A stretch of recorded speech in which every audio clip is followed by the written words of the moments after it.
everybody. We're back this week, like normal, Sure. but not normal at all because we've been away for a little bit. But like normal, I'm Aaron, I'm Drew. and this week we're talking about kind of a recap of what we've missed. We've kind of been away, and by we I mean me, for a little bit. So a lot's happened, a lot's been announced. There's a lot going on. Everything's great. Everyone's having fun. Yeah, well, I like to think they're having fun at least. So this week we're talking about stuff we've, a couple things we've missed. We haven't talked about Masters 25. They announced Dominaria, and then there's a lot of spaghetti all over the place, and now we have a lot of Dominaria. Battle Bonds coming out soonish, kind of-ish. That was later in the year. Yeah, kind of eventually. We don't have that much info on it, but it's coming out. It's great. So today we're talking about, I guess, Masters 25. We're a little behind, a little late, a little behind, I guess. But I'm going to talk about it anyway, because I want to talk about it. It's fair. I don't really have a lot of choice, Like, I have to come over here. I'm making Drew talk about it. You tell me what the topic is sometimes. Drew gets a topic when it gets here. I make the topic. So, Masters 25. For being a Masters set, so just an entirely reprint set, there was a lot of buzz in this set. So, Masters 25, they made an effort to reprint a card from every regular black bordered set. I guess that didn't include like other reprint sets. So from Alpha to Ravels Vixlon, there was a card with Onslaught and Scourge getting the most amount of reprints, which is sweet because that's when that was my time to shine. It's when I started getting into Magic. What's your first constructed deck? Astral Slide. Okay, good. That was a good choice. I had to play 4 Viridian Shamans to fight the Infinity Menace. But they also, they got the most cards, so they obviously got the most art too. With, I think, only Decree of Justice not getting new art. Such great cards like Willbender got new art. Undead Gladiator, all fantastic. Big fans. But other than that, there was a lot of, I guess, exciting reprints at the time that weren't so exciting now. But we got Imperial Recruiter, which is a card that I think, similar to when Iconic Masters came out, kind of made an unattainable card more attainable, like Mana Drain. So now that we have easy to get Imperial Recruiters and Rishadan Port, both of which have come down significantly enough since the release of 3 days ago. So the attainable, and their foil. Foils become way more attainable. So before Port only had Judge Foil, which is where it gets its artwork from. No. Ports. And it had the masks. Ludicrously expensive Mercadian masks. So that's the one which is the correct one. Correct choice. But now, for the not people like Drew Gansky who have no expenses in the world other than his cube, regular people can get the mortals like myself. So, and Imperial Recruiter 2, not only getting new arts, easier to get foil, because the only other foil was the Judge foil. It's been around for a while now. So both of those are great. There were actually a couple cards that I got first-time foils that were relevant, like Ash Barons. I know you were really excited about that. We got Diabolic Edict. Diabolic Edict was not new. Arcane Denial, Megas of the Wheel, a rather new card. But I think there was a bigger emphasis on actually more obtainable foils that were either Judge foils, really hard to get, like Diabolic Edict. It's on my list over here. That's why I'm going to bring it up. Because Diabolic Edict only has this kind of offshoot. I'm actually not even sure what promo it is. I don't think it's FNM. I feel like it's early FNM. Like it might be early FNM. And of that caliber. Oh yeah, well now we got updated artwork that's tearing some guy's head off and easy to get foil. So they made stuff like Armageddon. So Armageddon, the quote-unquote best Armageddon was Judge previously. There was the From the Vault one. I know a lot of people are a fan of From the Vault foils, like these guys. But now you have the From the Vault art and a pack foil, not super thick, curly guy. Just like Living Death, too. Living Death also gets new artwork in a pack foil, not a From the Vault foil. Along with other cards like Exclude was a randomly pricey Invasion common foil. Regrowth, the only foil before that was Judge. Savannah Lions, you just get a nice one. That one actually doesn't, I don't know why it's on the list, but I really like these Savannah Lions. I really like the watermarks. I'm a big fan of the Alpha Beta M's. They're really nice. So Mission Import, Coalition Relic, Future Sight ones were rather expensive. And this one has fantastic art. Mishra's Factory, the only foil is Judge. Filter lands, if you play them, now they're not $1 million. Pillage, only foil printing was like... I think it was another one of those F&M foils. I think it was Arena. It could be Arena. Either way, again, a new artwork, great. Jackal Pup, again, the Fire Lightning one, and not a Fire Lightning foil. And Dark Ritual. There were a lot of Dark Rituals foil, but this one has like the old vintage art that hasn't been printed foil before, which is nice. So Masters 25 had quite a bit of stuff that, even though, again, while being a reprint set, had a lot of cube implications, easier to get, blackboarded stuff. It's like even when, Eternal Masters came out, we got blackboard, easy to get, blackboarded Wind Orbs, right? It's like, every now and then I think about getting beta versions of that kind of stuff, like Wind Orbs, like, I want to say $300, but I think it's like $600. I don't got... You just always multiply what you actually think it is, and you're probably closer to... I don't have foil mask support money. I only have mortal money, so can't afford that. But I guess... So even after that, there's Masters has 25 is even more in rarity shifts. So that's one of the big things that these sets kind of have, going from cards going from, uncommon to common, sometimes rare to common, sometimes going back up. But, commons the rares, uncommons the rares. That stuff doesn't matter. We're looking for, pauper cards, peasant cards, stuff like that. Some might say you're a little addicted to Pauper right now. I'm real into Pauper right now. How I'm many thinking decks? of making too many. I'm thinking of making like preordained ponderings to compete with Austin's Pauper ponderings. So, but a lot of downshifts. We've talked. It's been all over Reddit, so I won't go too far into it. But stuff like Hordling Outburst is big. I have literally a giant list in front of me, like Savannah Lines as a common. That only makes sense though. Yeah, you just assume at common you have 100 Savannah Lines effects by this point, but they're all uncommon. So this is one of the first common ones. Same with Jackal Pup being a common too officially. That being said, I'm not sure if it was common in Fire Lightning. That set was gross, so we're not going to talk about that. Like other smaller cards like Crimson Mage or Court Hussar and stuff like that. And then rare downshifts like Irish Shaman, Awari the Open Fist. That card brings back some memories. That card's sweet. That card has to be insane in Peasant. I love that card. That being said, we have, what's his name? Balduvian Horde, Falling from Grace. It was once the menace in alliances. It's like one of the first $20 cards. Yeah, it was. I remember it being like, is this a 4-mana 5/5 with like the no drawback, a reasonable downside. Yeah, now it's a common. Just like that's probably still unplayable. Yeah, it's like sad. It might, like, I don't know Peasant super well, or sorry, I don't know Pauper super well. It might be Tell playable. me you have like 10 decks. I know and you constructed don't know it super Pauper. well? Okay. We unfortunately do not know Pauper Cube as much as we probably should, though we don't make an effort, though I have been playing a lot of constructed Pauper. Like Will-O-Wisp got downgraded, Zada got downgraded, if that matters. But anyway, 25, great set. A lot of downgrades. Everybody wins. So up next is Dominaria. So unfortunately, this feels like it's been happening way too much. It's like every second set. We got, again, I think a lot of people get really excited in the moment, like, wow, I can sink my teeth into a bunch of Dominaria leaks, I'm so excited. But then they're literally right now, which is a week into spoiler season, and like nothing's happened. And like, oh, that's cool. It's like ruining, it's like opening a Christmas present a week early. And it's like, oh, well, I just kind of ruined Christmas. The key is not to care, and then just waddle in, and, oh, look, new cards. Great. Yeah, so we do have, we are talking about some Dominaria cards today. We're not talking about a lot because we do want to kind of leave it to more of its own episode. But we are going to talk about how it's going to, I guess, how it'll be relevant to Cube, how it'll implicate is not the word. Impact? Impact Cube. Or how it will most likely impact Cube. We do have like a third or at least a quarter of the set already. So we do have a pretty good idea.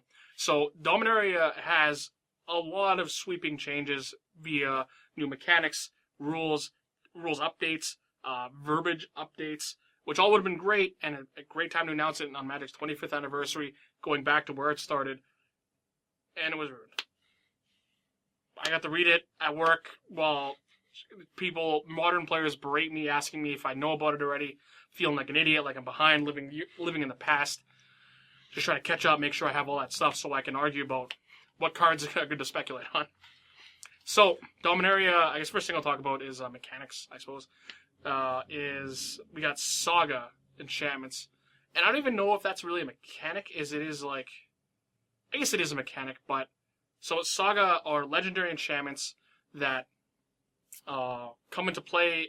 They come into play with a Saga counter, and then get an additional Saga counter at the end of your draw step.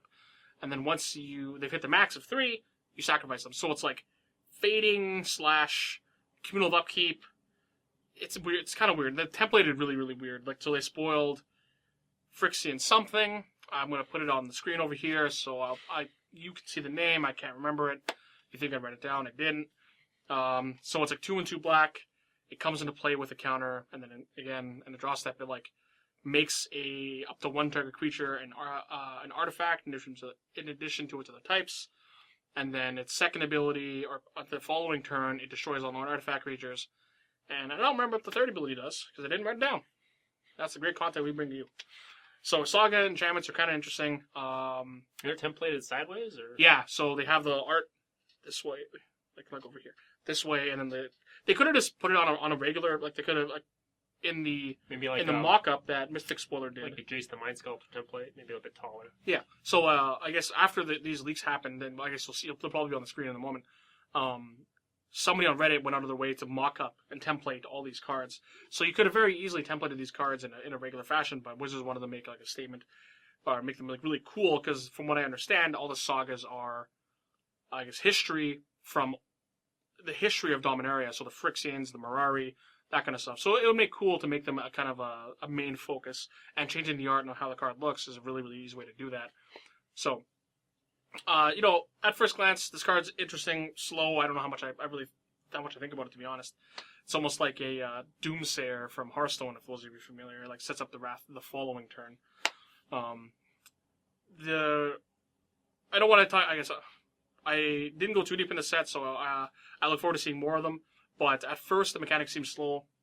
I'm not sure if I think about it. Hard to apply in the cube setting. It's kind of like Legendary Tribal. Right, which is a major theme in this set. So normally, I'm super excited for legendary creatures. I'm sure all of us are. We get stuff like Thalia. It's just like legendary creatures that have a drawback of being legendary, so you can't play many of them. But that just doesn't matter in cube, right? Geist Saint Traff, Thalia, all those kind of. I'm only thinking of those two for some reason right now. Isamaru, so you can fill out the curve. Isamaru, those kind of cards. That their drawback is non-existent in cube. So normally that's great for us. The initial ones I've read, they are very Kamigawa-esque, but that is a big theme. These sagas are a little Kamigawa-esque too. They had the large sorceries, didn't they? They have the epic spells. Mm-hmm. So speaking of legendary spells, we have legendary sorceries. So they're again big, flashy, history-relevant cards that are tied to, I guess the historians of or the history of Dominaria, like Kamal and that kind of stuff. So you can only cast those cards if you control a legendary creature or planeswalker. A little harder to kind of make work in cube again. And then historic is another one. So historic isn't so much as a mechanic, is it kind of refers to if a card says when you, like, for example, if you cast a historic spells are legendary cards, sagas, and artifacts. Artifacts has become historic. So there's some implications there. I think one of the cards is spoiled, and whenever you cast a historic spell, draw a card. So is whenever you cast an artifact, draw a card. So there might be a lot of room there for, I guess, powered environments or heavily artifact-themed environments. So we've gotten more playable artifacts over the years, like kind of under the rug, like the Phyrexian guys you can pay life for, and like filler cards like Gearhulks. Gearhulks, Treasure Map. They're printing, I guess, It's really easy to just jam your cube full of equipments and mana rocks, but to play these kind of cards, or even like the Gearhulks that happen to also be artifacts, that could have sweet interaction with these kind of cards, which is great. I guess returning mechanic is Kicker. What a surprise! Never anything bad to say about Kicker. Yeah, it's fine ability. They've rewarded it and changed it a million times. It's great. I guess that's it for mechanics. The other big change that will eventually affect cube and I guess all the Magic is damage redirection. So instead of dealing damage to your face and then redirecting it upon resolution, because everyone's shortcuts are ready to lightning bolt your Jace or your Chandra, now you will be able to target Jace or Chandra. And whenever Wizards has been kind of cleaning up all of these like ambiguous rules, that's kind of like you can, if I feel I can take advantage of a new player with it, they're getting rid of it, like damage stacking, stuff like that. They're the rules that affect people in the first round of the GP that just want to get you, and then once you're in the second round, they're just irrelevant. Like so, yeah. When you explain to a new player, like you don't actually lightning bolts in Liliana, you have to target me and then change it to the Liliana. So if I have Ivory Mask, you can't target me, which means you can't target my Liliana with burn spells. But if you play Earthquake, you can redirect my Liliana. So again, it just kind of gets rid of this confusing rule, which unfortunately does mean a huge errata, but it's a pretty simple errata. So you would assume if anything can target a creature or player, it'll then be changed to, like Lightning Bolt will be changed to deal 3 damage to any target. And then you would assume stuff like Perforos or Earthquake, or Rolling Earthquake, which is really annoying is both Drew and I finally got Portal 3 Kingdoms Rolling Earthquakes. in English. English to only get slightly worse. So you assume those kind of cards that just deal damage to everybody won't be able to redirect the Planeswalkers. So it hurts those cards a bit, but I'm really happy with the rules change. I think this makes sense in the flavor of Magic. And then they're cleaning up some verbiage, so and they'll remove 2-year mana pool when unnecessary, like Lano Rolves will say tap add a green. That's all.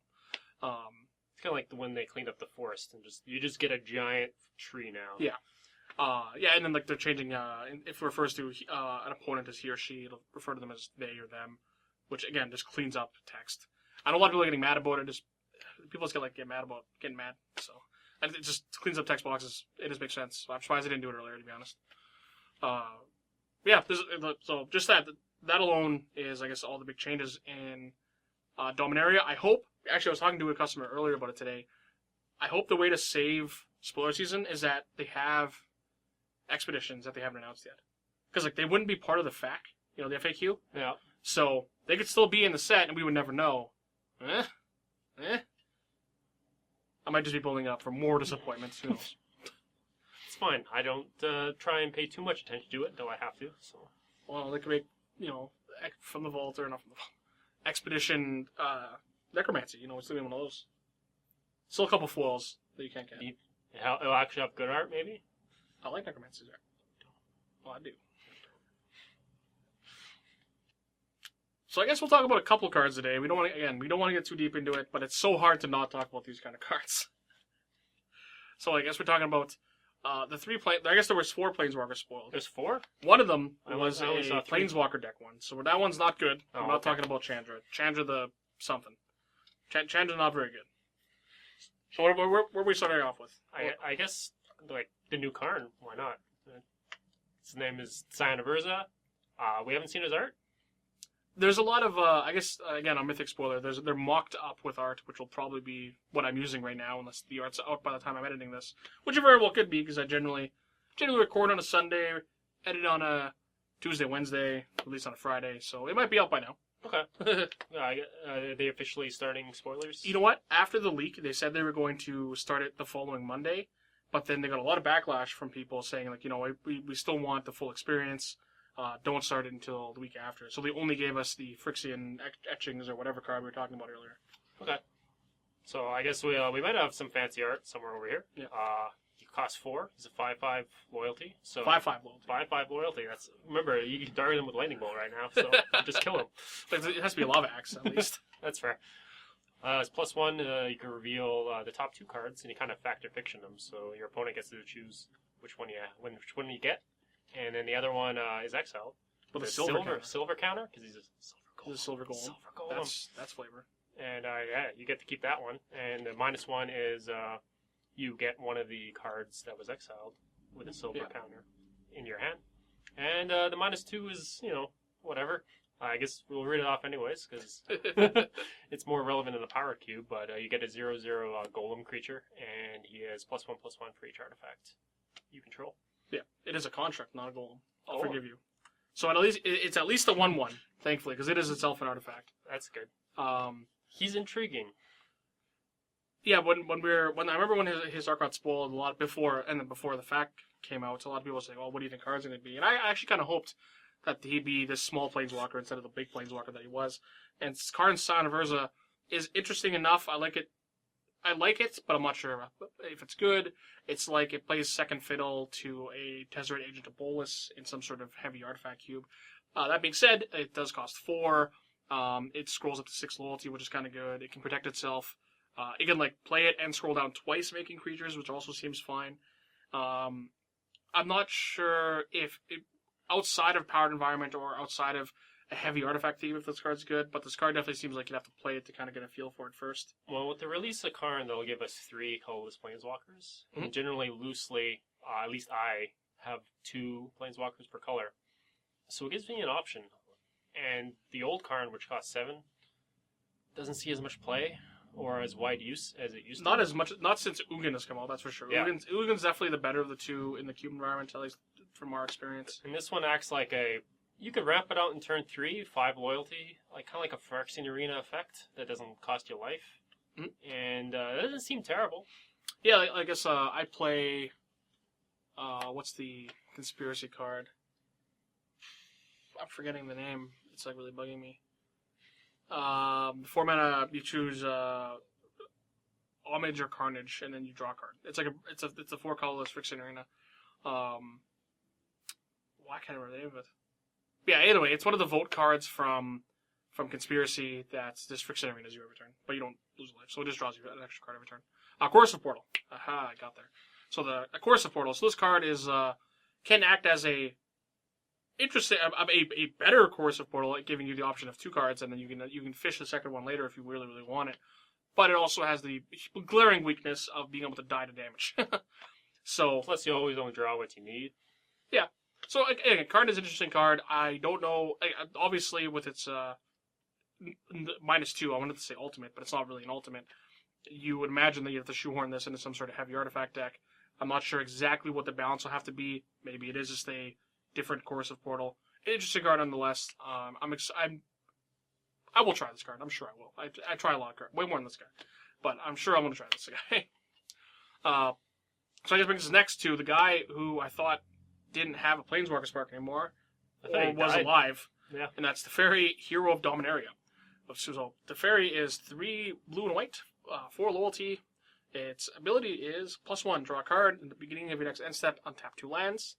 -3, put target non-land permanent into its owner's library 3rd from the top. And then -8, you win the game. You get an emblem whenever you draw a card, you exile target permanent. Not the same as an opponent controls. So, it's fair. That's pretty close to Venser's ultimate. Venser's ultimate was we cast a spell, exile target permanent.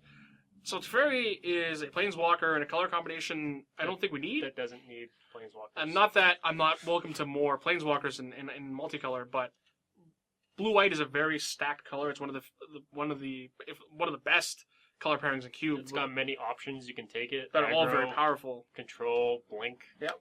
And Teferi, Hero of Dominaria, is it's a good card. It's fine. It's just it's trying to fight in a very competitive environment, which is unfortunate. So it's cool. You can play it on 5 with drawing a card and keeping counter magic up.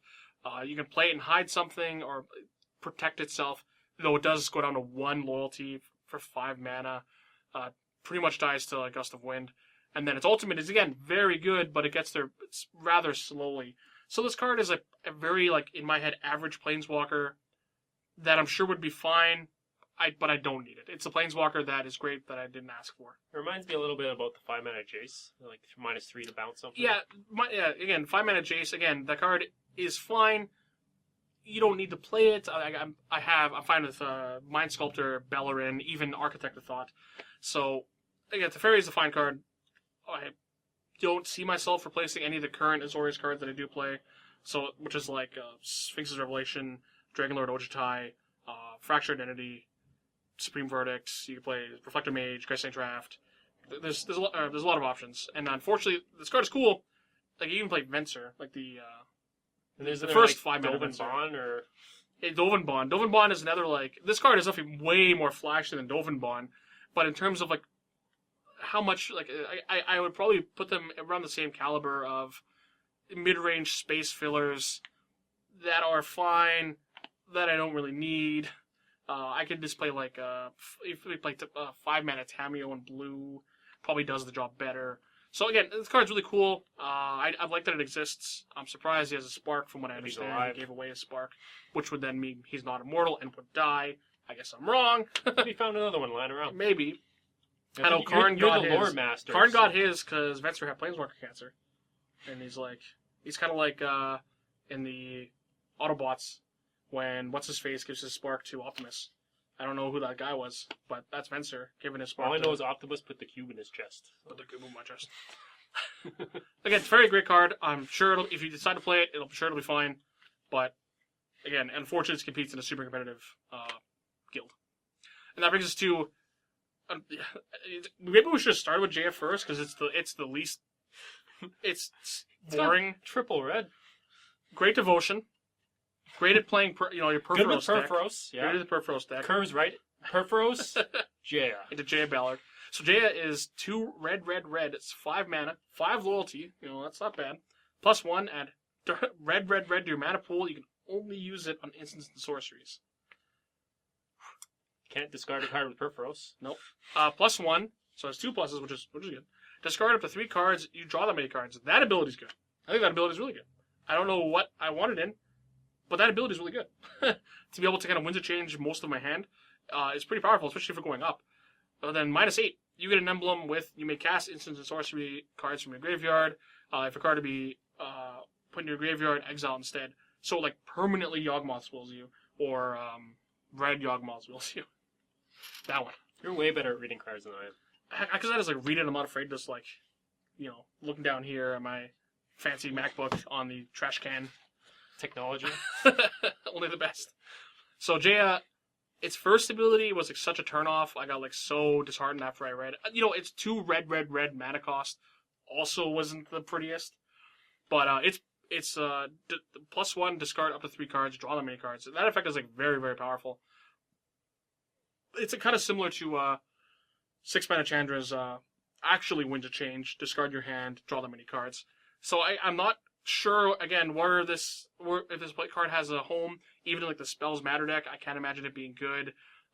Its ultimate is powerful, but Red is finally in a world where they have playable Planeswalkers. Yeah, they take a step a few years back, and I guess this might be okay. Yeah, but now, like, I'm not a big fan of Sarkhan. I don't want to put Dragon anything Speaker. with triple whatever in my deck. I guess I play Genesis or Aquatic Calling. Yeah. But that's not really 3 green. Yeah, so again, Sarkhan Dragon Speaker is another Planeswalker that I'm not super fond of, especially after Chandra came out, and this is kind of like a similar but different Planeswalker that kind of fills its shoes. Yeah, I got no time for Chandra. This card's cool, but it's not interesting enough to even. I don't even think I'd even test it. I don't know what world that I have to be in for this card to kind of have a home, and it's like. I know Red it kind of is like developing this like discard draw mechanic. This Spells Matter, this and that, but it's like so narrow. I feel like it's forced. They just tack it onto a bunch of things, and hopefully Yeah, I it's don't know. fine. I do like Red getting it, like the Faithless Looting effects, kind of. Yeah. That's cool, but I like Faithless Looting. but yeah, I don't know what to say about Jay Ballard. So I guess that's all we're going to talk about today for Dominaria. Hopefully, the rest of the set is very good. I know there's already a handful of cards that people are talking about that we're going to save for a later review. But I'm very excited to go back to Dominaria, just like I'm sure a lot of you are. I know Dominaria was, I started playing just at the end of it, just the cusp, in that onslaught block. But it was the first set that I first got to read the books in, back when books came in fat packs. I was able to read, Kamal's journey through Dominaria, getting his sister back, who became Phage and then eventually merged into Krona the False God with a Chroma and the third person I can never remember. And then eventually became a Planeswalker, and then flew away with Karn on his magical spaceship, the Skyship Weatherlight, I think, over to Mirrodin, which then had its own storyline, which I also read and was very excited about. You just read the fat pack or the books? I think it was books still. Yeah, no, I read the books, back when they were releasing those novels. They're like this big. Yeah. I read those. And I know you've been playing Dominaria Magic a little longer than I have. Like around Odyssey. I think I bought a few packs of Invasion. Well, I know. I originally started buying packs and Mercadian Masks, but had no idea what I was doing. I played with my buddy my Mormon buddy who taught me how to play Magic. His whole family played. His mom crushed us with Circle Protections. So I'm trying to forget that. Started playing in Scourge Legions, and I've loved Magic ever since. After reading those books, it got me very enfranchised in I guess all the storyline and stuff. And it's honestly one of my favorite things alongside artwork. It's like the artwork that the story tells in Magic. It's one of my favorite things in Magic. So I look forward to the rest of the set that comes out. I'm already excited about all the old references to this and that, but very excited. It feels like it's forever away though, because like the pre-release is mid-April still. It feels like forever actually, but I guess that's all we want to talk about Dominaria today. We wanted to kind of, like I said, we want to leave, I guess, the bulk of it, though we will revisit these cards again in the regular review for later. But there's already a lot of cards that people are talking about. Some great, some are Savannah Lines replacements, like normal. There's always seems to be one new Savannah Lines replacement every year. Yeah. But that's it for Dominaria. No more of that. So we didn't bring it up earlier in the show because I forgot. I'm a great employee, and that's the Mana Base. The Mana Base is the content provider that lets us bring this kind of fantastic content to you guys at least once a month. In a very weird schedule. But yeah, be sure to check out the Mana Base. They release daily content for everything. I think our new website should be out by the time this comes out. It's kind of out now, but it's a little broken, so hopefully you don't see it while it's broken. But they're the content provider that lets us do this. So make sure to check them out for everything except for Vintage. We don't do Vintage. So don't go there for Vintage. Oh, speaking of Vintage, Brainstorm in Masters 25 got the Vintage Mass art. The Vintage Masters art. So like the Vintage tournaments, if you won, they would make a new artwork for Power 9 originally and then give it to the winner, which they eventually used on the Magic Online. And then once they ran out of Power, they started making other cards like Brainstorm. Chris Ron drew the Brainstorm years ago. I loved it since, and they finally printed it. That's where I've seen it before. They finally printed it on this. They use it like a lot of like really weird arts. Like they use the full art Magic Player Awards Disenchant. That wasn't a good disenchant. I love the Disenchant. It's disenchanting a mock set. Either way. Yeah. Okay. Either way. Everything's great. Check out the Mana Base. I guess that aside, I'm Aaron. I'm Drew. Thanks for checking us out at least once a month here at the Mana Base. You can watch our other videos over there, and probably Austin's videos, because this seems to be the content I link the most. I don't know why. It's subliminal. Maybe I feel bad for booting him. Yeah. That's life. Again, Preordained Ponderings coming soon. Brought to you by this guy. Have a nice day.